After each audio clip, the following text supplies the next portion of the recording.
In the spring of 1845, two of the most advanced ships in the world sailed out of England and into legend.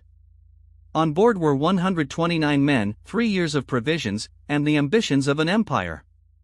Their mission was simple in theory: find the Northwest Passage, the fabled sea route across the top of the world.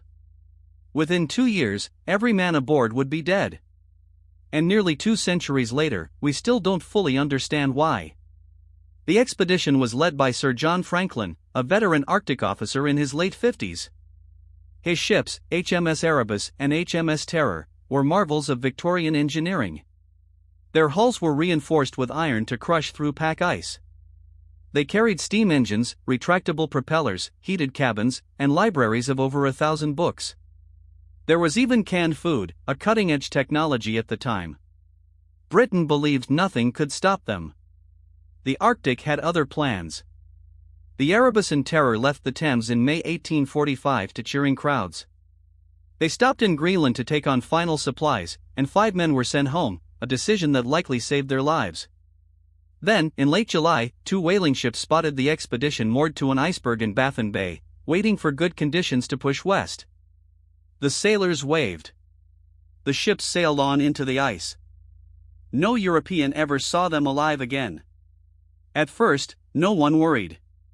Arctic voyages were expected to last years, and the ships carried enough food to survive well into 1848. But as that year came and went with no word, unease spread through London. Franklin's wife, Lady Jane, refused to accept silence. She pressed the Admiralty relentlessly, and eventually a massive search began. Ships, rewards, and expeditions poured north.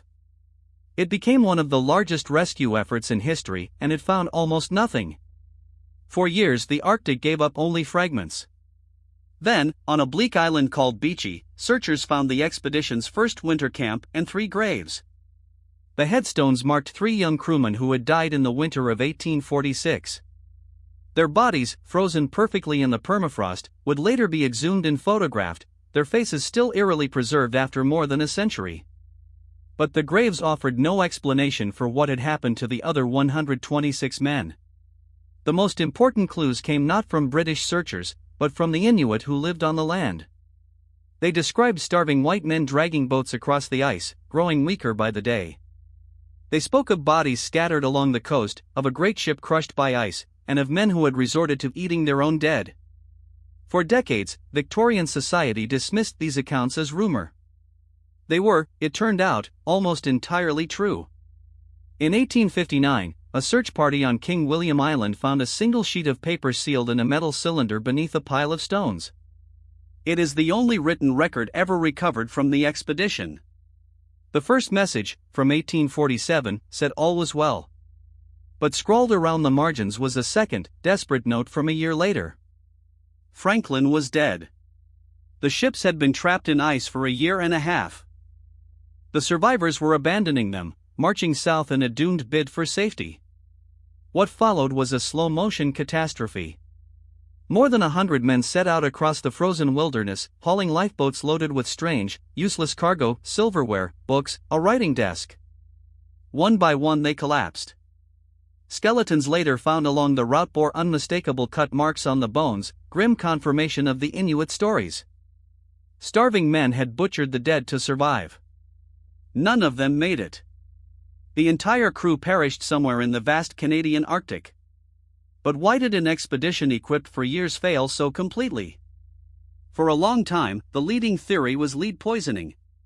The ship's canned food was sealed with lead solder, and some believe it slowly poisoned the crew, clouding their judgment and weakening their bodies. Others point to scurvy, botulism from spoiled cans, tuberculosis, and simple starvation. Modern studies of the bones suggest the truth is messy, a cascade of disasters compounding over years of cold and hunger. For over 160 years, the ships themselves remained lost. Then, in 2014, a Canadian team guided by Inuit knowledge found the wreck of HMS Erebus, sitting upright on the seafloor in shallow water. 2 years later, HMS Terror was discovered nearby, astonishingly intact, plates still on shelves, windows unbroken. But the wrecks deepened the mystery rather than solving it. Terror lay far from where the note said it was abandoned, suggesting some men may have returned and sailed it onward. So many questions remain. Did a small group survive far longer than anyone believed, remanning a ship in a desperate final gamble? Why were the ships so far from where they were left? What really killed the men first, poison, disease, or despair? And somewhere out on that ice may still lie the greatest prize of all, Franklin's grave, and the expedition's official records, perhaps still legible in the deep Arctic cold. The Franklin expedition set out to conquer the Arctic and instead was swallowed by it, leaving behind frozen graves, cryptic notes, and 2 silent ships on the ocean floor. Nearly 2 centuries later, divers and archaeologists are still piecing the story together, fragment by fragment. We know how it ended. We may never fully know why. And the ice, for now, keeps its secrets.